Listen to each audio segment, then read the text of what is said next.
A huge card on Slate today. 15-game card. It's us versus the bookies. Bases loaded, high noon. It's going to be a showdown. On a suddenly not so casual Friday, the buy hat is engaged.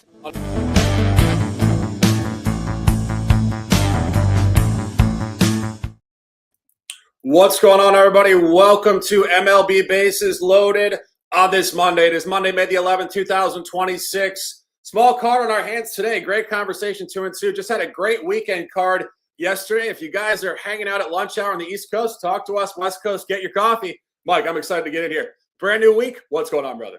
New week, new money, new opportunities to continue to build on this bankroll here. It was a really nice Sunday. Some play of the days. Maybe start rethinking a way of the approach here instead of maybe releasing a big card. I was selective on a few spots that just were absolute dynamite. The WNBA's been on fire. We were laughing backstage about that. So, hey, it's a great time to be involved in sports. We've got the NHL, the NBA playoffs, but we are here to talk Major League Baseball. New series begins. We got some head-to-heads. We were talking backstage. You guys are going to be in for a real treat today. So get your pens and pencils out. It's time to get to work and fire on this baseball card. Absolutely. As I said, only 6 games, small card. A lot of teams traveling, opening up tomorrow. Huge card tomorrow. But 6 games, oftentimes not great data. We got great data here. We got 4 divisional games, and we will get down to business in 1 second. We got guys in the chat. If you guys are in the chat, as I mentioned, lunch hour, say hi to us. Tell us what's going on. And see a little guy in the chat talking to us. That's okay. You know, Monday's a work day. It's tough times for some people. We send all you guys amazing vibes. And let's talk some ball on a suddenly not so casual Monday in May. First game on the card, 6:10 Progressive Field in Cleveland. Angels at Guardians, opening up a 3-game series here early week. Joey Cantillo on the bump for the Guardians. This guy I keep talking about from Hawaii originally, loves pitching in Ohio. I didn't necessarily see the corollary, but here it is. He's a home pitcher. He's 3-0 at home. Truly dominant performances by the Guardians if he takes the bump at home. Pitching situation for the Angels, undefined. I did see a name on DraftKings about 10 minutes ago. Some guy, Caden something. I'll look it up as we go into it. But Mike, any thoughts? Tough card today. I'm involved in some Yerfies. I'm involved in some Nerfies. I'm involved in some player props. I got a couple sides and totals, but 6-game card. You got to really stretch yourself out a little bit to try to find some angles in this one here. And look, I've been burned a little bit with Cleveland and some of these price tags. They've had some tough series against like Kansas City. They just couldn't seem to hit their way out of the bag. And I don't know, that kind of has me a little gun shy. I mean, you look at what some guys like Mike Trout are doing right now, and that dude's just belting that ball around here. So I'm not going to get in the Cleveland business at minus 165-ish. I get the price tag, and the home team makes a lot of sense, but I'm going to look to the yes. We're going to take a Yerfie on the board here. Also, something to note that I don't love the first games on the card being yes runs here, but I was just looking at this, and I think it's Alek Manoah. Maybe it's Caden Dana. I'm not sure. It doesn't really make a difference here, but either one of those guys screams, yes, there's likely a run. And then on the other side of it, you know, Cleveland's been playing pretty well.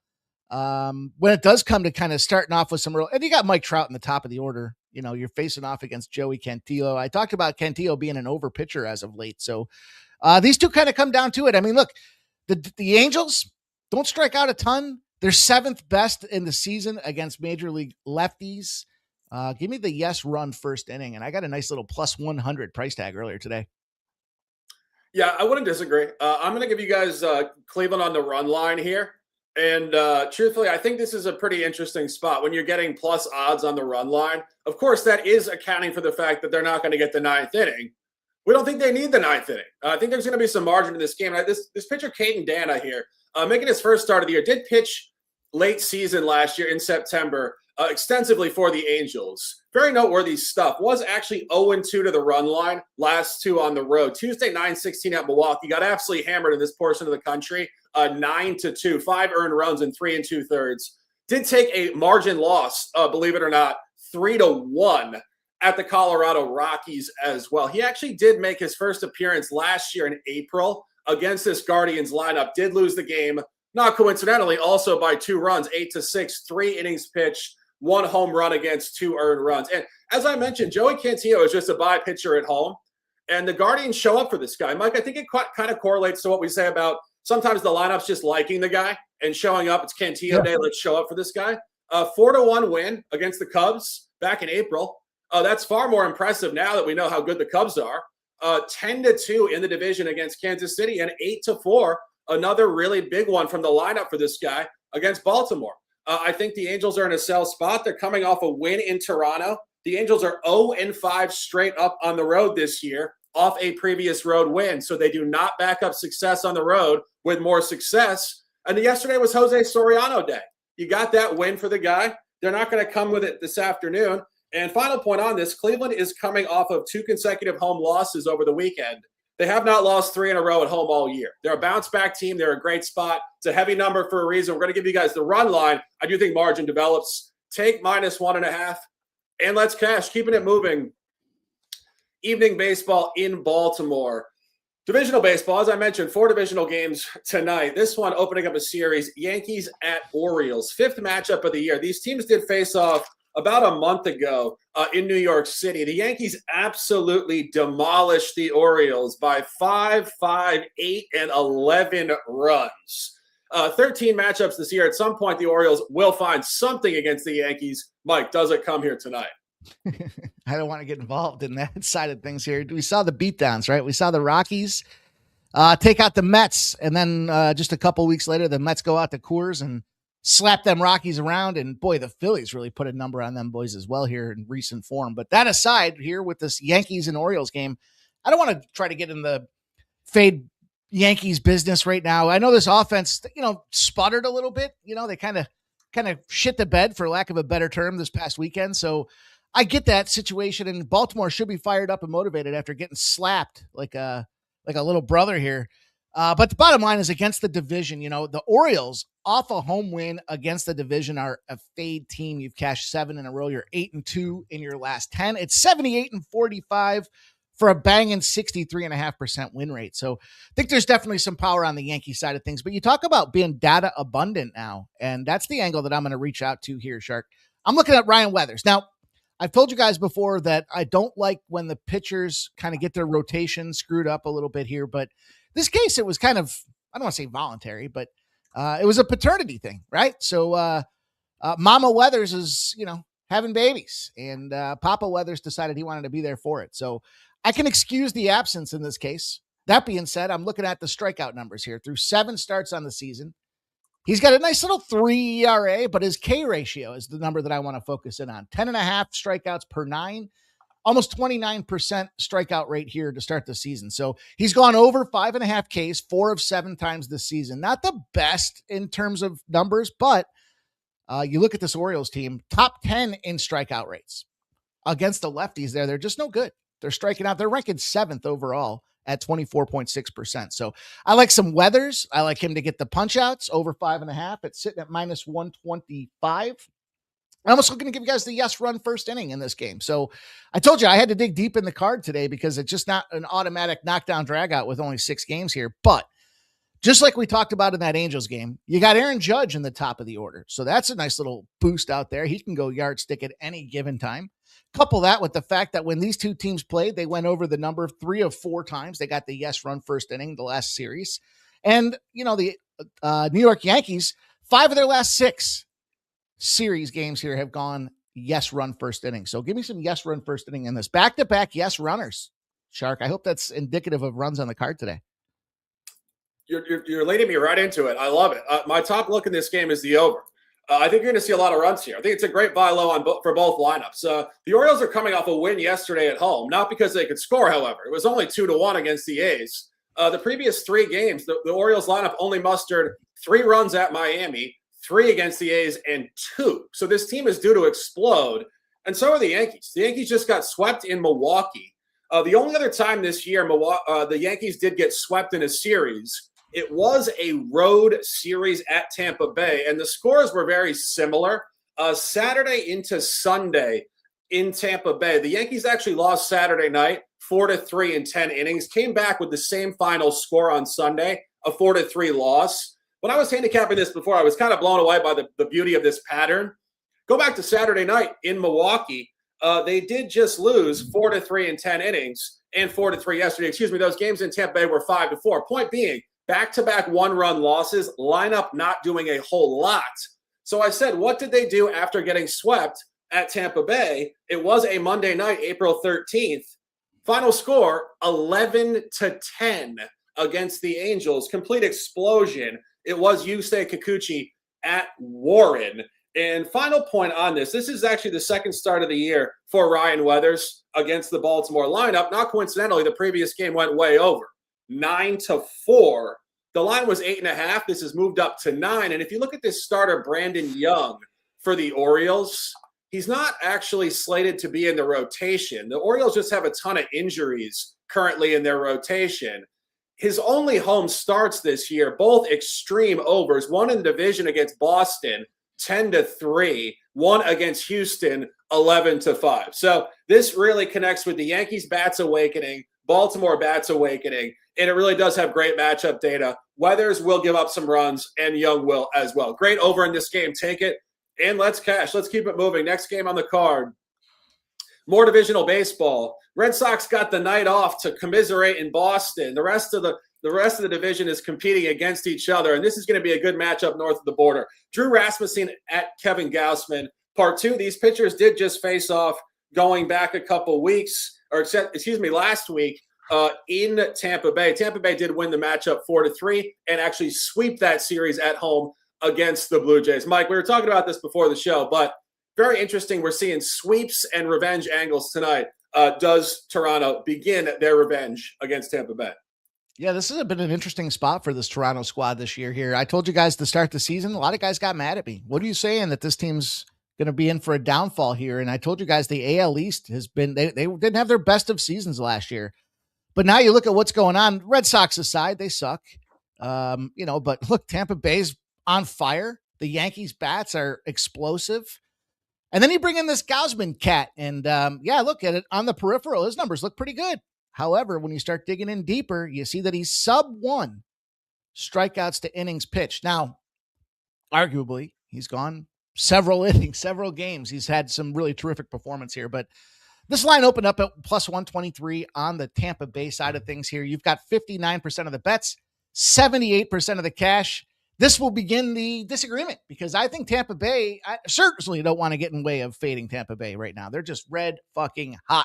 On top of that, though, I'm going to situationally focus on Gausman here. I think from a Gausman perspective, you got an opportunity to kind of fade in. And if you fade him against the AL East, you're winning at about a 57% rate. So we saw that. I know it's a little quick revenge bounce back situation here, but because of the Gausman factor, I'm actually just going to take the first 5 here with Tampa Bay.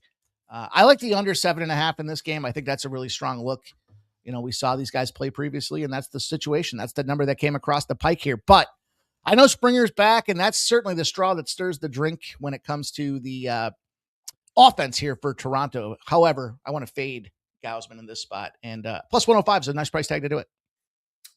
Yeah, well, we're going to have some disagreement here, and this is it, but conversation always wins. The buy hat is engaged. And, truthfully, we were saying this, Mike and I were just having a nice little conversation as we always do before the show. And one thing that I wanted to bring up here as well is we are not even a quarter of the way through the MLB season. Currently, the Rays look great. They're 26-13. It's only 39 games. And very often, teams have a great quarter of a season, whether it be the first, second, or third, or fourth quarter, and then they come back to earth a little bit. And I think that's what you're going to see here. And Tampa Bay really has been cleaning up this year at home at the Trop, which, of course, is a unique environment, and it's a bounce-back campaign for them at home, having played their games last year outdoors at the Yankees minor league facility. So I think maybe a little extra motivation every time they take the field at the Trop. You go to the actual matchup here. I think it's a really nice spot to buy low on Toronto and Kevin Gausman. Gausman's coming off of back-to-back road losses at Minnesota and at Tampa Bay. He is 1-0 this year off of back-to-back losses. Does not lose 3 in a row. He also has very good home splits. He's 0-2 against the National League, 2-0 against the American League, only 3 earned runs in 12 2/3 against AL opponents at home. And just go through his entire calendar at home. 1 earned against the A's, 0 against Colorado, only 2 against the Dodgers, 2 against Cleveland. This guy pitches great north of the border. And you can't say the same thing about Drew Rasmussen here. Actually, 3-0 at home this year, 1-3 on the road. So both pitchers have a great polarization here to buy the home pitcher tonight. And final point on this, as I mentioned, these guys just pitched against each other last week on May 5th. Tampa Bay got a 4-3 win. Both pitchers were effective in the game. Tampa Bay was favored minus 125. I said this to Mike before the show. The books don't have to move this towards Toronto. Tampa Bay could be favored here if they felt there was strength in the matchup. Toronto opened at minus 148. It's very heavy. Checks all the boxes for me. If you guys are in the chat, drop your plays. A couple guys say Rays. I will say this. We will revisit this throughout the season. Maybe we'll look back in August and say, look, the Rays are only 7 games over 500. They were 13 over 500 through 39, and then they started to middle a little more. Baseball is so interesting statistically from that standpoint. It's very easy to fall in love or hate a team early, but it really is only comparable to about week 4 in the NFL season.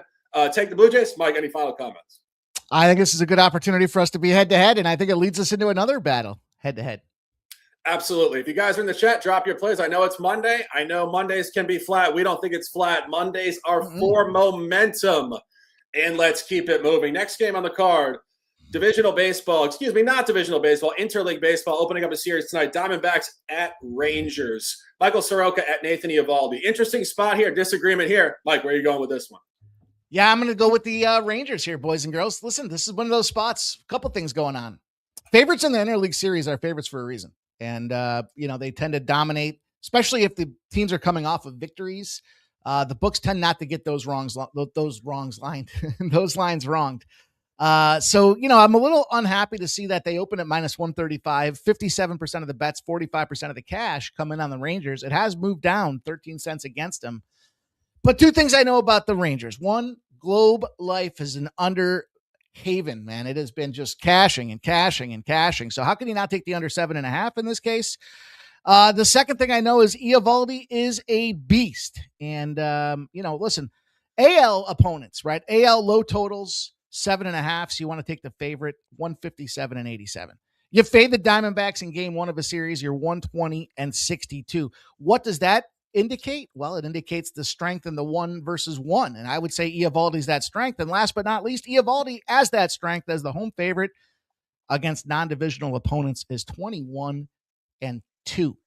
He gets the mound set up the way he wants. He works with the grounds crew to make sure that it's exactly the right height. It's got the right pitch. It's got all the right factors that go into it. They water the field down for him to keep it so the ball stay grounded. And Eovaldi goes out there and shoves. So I like Texas. I like the under 7.5 here, but conversation always wins. It does, and we're disagreeing here. We don't usually disagree back-to-back games, but the buy hat is engaged. Take the Diamondbacks on the money line. And Mike, I don't usually pay attention to the market movement, but somebody clearly knows something about the Diamondbacks in this game, and I'll tell you what it is. You want to fade Nathan Eovaldi after he pitches against the Yankees. He's faced the Yankees in back-to-back starts, completely dominant stuff. 3-0 win at home on Wednesday, April 29th, 6-1 on the road last Wednesday, 15 innings pitched, 1 earned run against in his last 2 starts, both against the Yankees. So I went back to last year and I saw Eovaldi had also aced the Yankees last year on a Tuesday night in August the 5th, 2-0, 8 innings pitched, only 1 hit, 0 earned runs. He loves pitching against the Yankees. How beautiful is this for this handicap? He faced the Arizona Diamondbacks at home in the very next game and was absolutely terrible. 5 innings pitched, 8 hits, 1 walk, 5 earned runs on 3 home runs against. And it was not Eugenio Suarez, who doesn't play for the team anymore. It was Corbin Carroll. It was Perdomo, Locklear. I think Carroll could go yard off this guy tonight. Nice little price point there, plus 461 for a Carroll home run. And then you talk about the line. The line is moving down at open. He was actually favored in that matchup against Ryan Nelson, minus 160. This bumps down to minus 138. My eyes light up. Books think a loss is coming here. And you talk about Michael Soroka, campaign 1 with the Diamondbacks, started 4-0, 0-3 last 3. I like the buy low in that spot. I think he gets a dub here. And he has performed very well against the American League this year. 2-1 versus American League opponents. Only 3 earned runs in 17 innings pitched. Only road bad start. Don't be fooled by that. 8 earned runs against at Milwaukee. That was actually a matinee game, funky time for Soroka on the road. He performs great against the American League. He performs great if it's a night game. And absolutely final point on this. Last year, Soroka pitching for the Washington Nationals faced this Texas Rangers lineup on June 6th at home. Washington did beat Texas last year with Soroka on the bump. 6 innings pitched, 0 earned runs, 7 Ks. I see Soroka getting a dub here tonight. I had Texas yesterday and the day before to beat the Cubs. I liked DeGrom yesterday. I think Texas is mediocre at home sustainably. They're 9-9 in the campaign, and I think it's a great spot to buy the Diamondbacks tonight. We will revisit tomorrow, Mike. I know it will go one of our ways. That's a beautiful thing about this. 1-0 for one of us. But that all being said, buy, hat, engage. Mike likes the Rangers, and let's keep it moving. Next game on the card, divisional baseball. National game tonight, Fox Sports 1, Mariners, Astros in Houston. This is the third divisional series tonight that we are seeing a matchup where one team swept the other team at home and is now traveling. Seattle faced Houston earlier this year, April 10th through 13th in the Pacific Northwest, and did dominate, going 4-0 against the Astros. Kirby could struggle here. Mike, Lambert, a home pitcher. What do you think? Boy, I talked about Lambert the last game he started there, and I said they jerked him around the previous start to that. So go back 3 starts ago, right? They moved his rotation. He kind of got bumped up and then bumped out, and then I think it was twice they moved him in the same week, same series. And he struggled. Well, he came back and he fired his last start out there, which is what I expected to see from this young feller. But man, listen, riddle me this. Why are the Mariners coming down into Houston and such a dominant favorite? -135 suggests that they'd be sitting around a -165, 170 at home against this Astros team that's obviously potent. They've got a powerful batting lineup out there. And, I think it just comes down to the expectation around Kirby. Now, the problem with Kirby is the Astros lineup isn't a big strikeout lineup here. They rank 23rd in strikeouts. So they're playing very well against righties. When they put the bat on the ball, it does get the run on the board. So you got to respect it.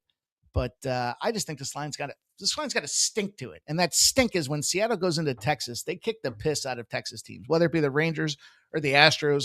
They don't discriminate. I'm not going to discriminate. I think it's a good Seattle Mariners spot. Yeah, I wouldn't disagree. I don't have a side on that. Best look for me in this game is going to be the over. And you're seeing markets team correlating with that. Open at 8.5. Yeah. You're seeing 9s pop up now. Kirby did face off against the Astros in that series I mentioned in April. The final score of the game was 6-2. That did go over the total 7.5, and it was all early against Mike Burrows. There were 8 runs in the first 5. I think you're going to see a cluster of runs here early, and I think the line is correlating to an over. Not only that, this is a really nice spot to buy a zigzag pattern for Peter Lambert here. This is his first campaign with the Astros. He didn't pitch all last year in Major League Baseball, 2024 with the Colorado Rockies, but go through this guy's start. It's really uncanny stuff. First start of the year, 9-4 final, 13 runs against St. Louis. Came back under 2-0 against Cleveland. Then came back against Baltimore, 13 again, before another super under in the previous game against the Dodgers, 3. So 13-2, 13-3. This would be the uptick spot here. And the last 2 times George Kirby pitched at Houston, both games went over significantly. 9-2 Houston, over 7.5, and most recently 6-4 Seattle, over 8. You're going to see a lot of runs in this game. Our guy Blake says Astros money line. Certainly a contrarian special. And as I mentioned, these teams that got swept on the road emphatically in four in a divisional matchup will have motivation to show up at home. Mike likes the Mariners. I like the over. 2 plays. Let's cash both, and let's keep it moving. Final game of the card, 10-10, late night baseball, Dodger Stadium. Giants at Dodgers opening up a week series here, Monday, Tuesday, Wednesday, I believe. Interesting conversation here. Trevor McDonald at Roki Sasaki. Dodgers have lost 2 in a row. Actually, I believe 2. They lost 2 out of the last 3 to Atlanta. I think people are going to fall in love with the bounce back for the Dodgers tonight. Bit of a short line here, Mike. Where are we going with this one? Dude, our auto play on Friday, the Dodgers at home at -108 was good money, but the better money was then taking the Braves the next 2 games in the series. It was cash. Kind of got a good read for this Dodgers team. I mean, it's not really that difficult to go out there and start saying Dodgers. They're one of the best teams. We know Dodgers will play the Yankees in the World Series. So Big price tag though, and now you got to face the Sasaki cat. I like what you were talking about with me backstage with regards to this guy. So, I was looking at McDonald and I saw, man, this guy comes out there and shoved 7 innings, 8 strikeouts, a 1.29 ERA. Then I had to look and say, well, Jesus, who did he play? Well, he played the Padres, and they were kind of in a little bit of a downturn. That was a 3-2 game. So as soon as he came out, a couple runs get on the board out there. But I started looking at this thing and saying, I can't get away from my San Francisco thought process. Their bats stink. They're very soft. They don't hit with a lot of power. Maybe they get to Sasaki, and that does concern me a little bit because, obviously you look at his 6 ERA, that ain't good. But on the flip side of things here, what I know about the Dodgers is when they put Ohtani in the lineup, they're focused on putting runs on the board. So I'm going to have to go back to it here. I like overs, right? So the Giants on the road against the division are 67-44 to the over. When you put the Ohtani factor in the lineup for the Dodgers as a favorite, they're 119-91 to the over. So probably going to see some runs. Is it going to be McDonald that mows him down here? I'm not sure. I see 4.5 for the Dodgers team total. I'm going to have to take that. I'm going to have to just kind of go out there and say, I think it's a Dodger spot. I don't want to get invested heavily on one side or the other. Let's just see some runs and let's see the Dodgers put them up out there. 4.5. Yeah, top look in this game for me is going to be San Francisco at +1.5. You can get that on Kalshi at -117. Good price, right around even money, particularly in terms of baseball standards. But I do think there's a significant edge in the pitching matchup here towards Trevor McDonald. This guy, he's only 25 years old, just turned 25 too, so a young 25. Very impressive in his career. Small window, but he's only given up 6 earned runs in his entire career as a major league pitcher. 3 seasons with San Francisco, 1 start 2 years ago, and 1 last year before a few this year. But this year, 1 start. Very impressive. 7 innings pitched, only 2 hits, great control, no walks, 1 earned run on a solo shot against. So barely any runners on base. So I said to myself, all right, what did he do last year? I went back to last year, same story. Just no runners on base with this guy. Only 2 walks last year in 15 innings pitched. Did actually face the Dodgers on the road in September last year. Sunday, September 21st. NFL Sunday it was. He was not distracted by the TV. 6 innings pitched, 6 hits, 1 walk, only 1 earned run. Giants pulled a road win 3-1. I think it's going to continue tonight. I didn't do research on this guy, but I think he's got obviously very good stuff. And I think Roki Sasaki is just kind of a international project gone wrong for the Dodgers. He's in his 2nd season. He's young. He's in his early 20s, very undersized. Some of these guys just don't pan out, if we're being honest. And oftentimes the really undersized guys do struggle. He has incredibly inflated whip, ERA, and other peripherals. That was last year too, before he got shut down mid-season. Don't be fooled by anybody telling you the Dodgers have to bounce back here. Just final point on this, centered on that conversation of this being basically week 4 in terms of the NFL. The Dodgers are 8 games over 500. They're 24-16. It's right around a pace to win 100 games. So you got to just do some quick math here. That's pretty much the long-term projection for this team. They looked a little better about a week and a half ago. They've kind of regressed right back to roughly a 100-win pace. They're on pace. So the point is they're absolutely allowed to lose 3 games in a row at some point in the season. It's a divisional game, and ultimately you would think that the Giants would compete here. Absolutely final point on this before we get to best bets. These teams did face off in San Francisco early season last month, April 21st through the 23rd. The Giants actually beat the Dodgers twice in that series, 3-1 and 3-0 before taking a 3-0 loss to Tyler Glasnow. This is clearly a motivated spot in the division for the Giants, and this is where they're going to improve over the window. It's a great spot to buy the Giants. I like it at +1.5. Mike, could I convince you of that logic and take there? I get it. It makes a lot of sense to me. But no. It's funny you mentioned that with this the Sasaki thing. I was just thinking about it as you said that too. Like you look at Ohtani, then Imanaga, and it's like, man, we can't miss with these guys. And you're right, somebody was due to be the miss, and it's this little guy, Sasaki, coming in here doing that. So I could see it. The problem I have with this overall is McDonald's only in his 2nd start, and he's doing it against an all-star team in the Los Angeles Dodgers. So these boys should fucking square off on this guy. And what happens when Kyle Tucker comes out there and goes home run right off the hop. And now that ball's a little sweaty in the hand and you lose a little command. And then up comes Ohtani and he's going to go give you the baby seal treatment. So I just get a little nervous about this guy here being in his second start under the bright lights of the Dodgers. Now, he should be aware that, hey, you're playing in this divisional situation here. You're going to have to play the Dodgers, but we'll see. Sasaki to me is the wild card. What are we going to see from this guy? Can he go out there and do anything? And if not, at what point do you get rid of him? If you're the Dodgers, do you say, okay, well, let's take a look at putting him in our bullpen? No, I totally agree. As I mentioned, this Scott McDonald, very limited data, but has sustainably pitched well throughout his entire career so far. So I think you're going to see a tight game here, and we will leave it at that. Plus 1.5, let's cash. That's 31 and change, 6 games, a lot of plays, and we got best bets.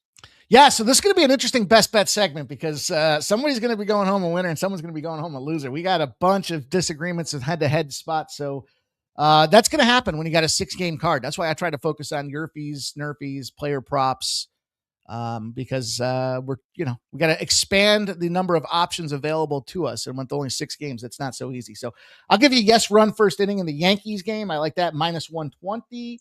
I gave you the Weathers over 5.5 strikeouts. I'll add Eovaldi. You know what? You got me a little bit with the Eovaldi thing. I'll stay off of Eovaldi. Coming off the Yankee start, I get why that makes sense here. I'll take Tampa Bay first 5 plus 105. And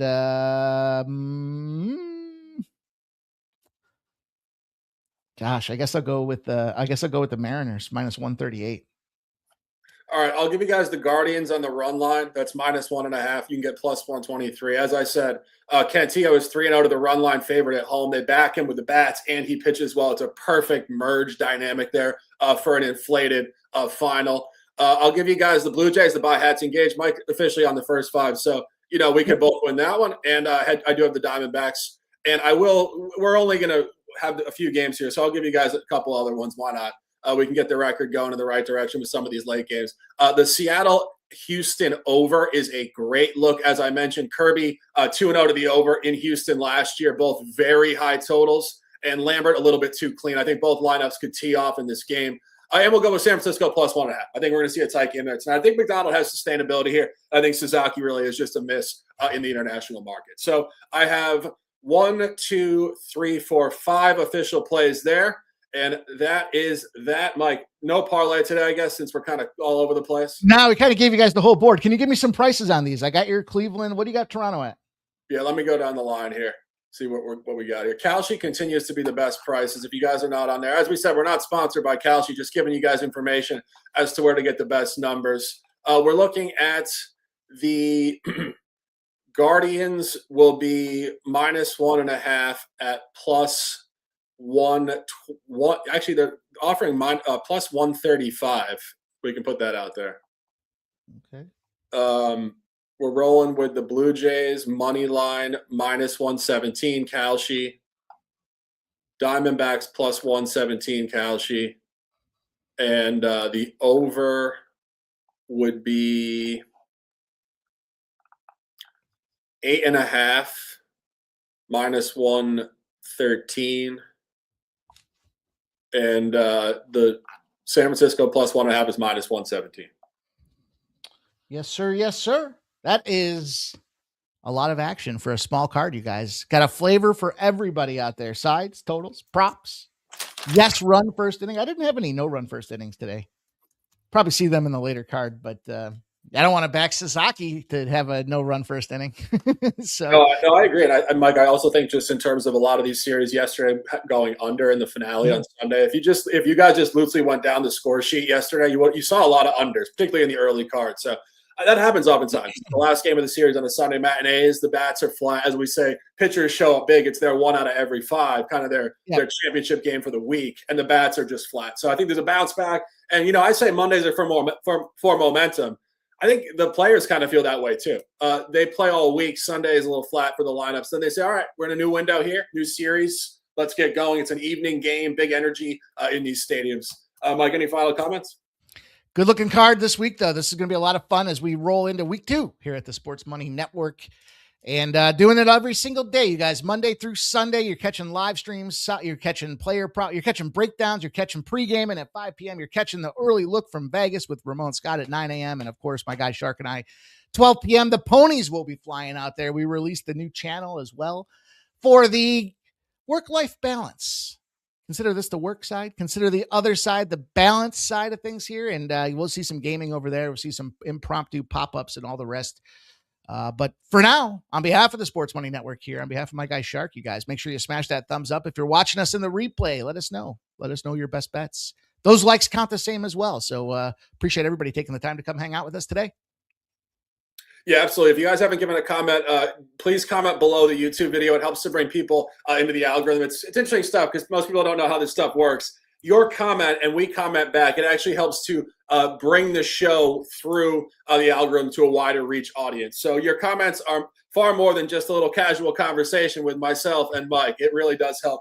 If you guys enjoy the show and you like hanging out, it helps to grow the show with us. And speaking of growth, let's grow our bankrolls today on this Monday. A lot of free plays, a lot of opportunities to dominate. We will be back, as always, Monday through Friday, every day at 12, 15 games tomorrow. Tons of opening games of series tomorrow. We got 6 tonight. It is a beautiful Monday in May. That is MLB Bases Loaded, May the 11th, 2026 for Mike. I am the Shark. Stay fast, stay strong, stay disciplined, and let's dominate. I'm like an addict, do I gotta have it. I ain't even playing, got a really bad habit. If it moves, gotta grab it, fuse like a magnet. Lose, won't have it till I'm doomed in a casket. I ain't playing, got a weird mind. If you work 8 hours, I'ma work 9. If the shit tastes sour, you should taste mine.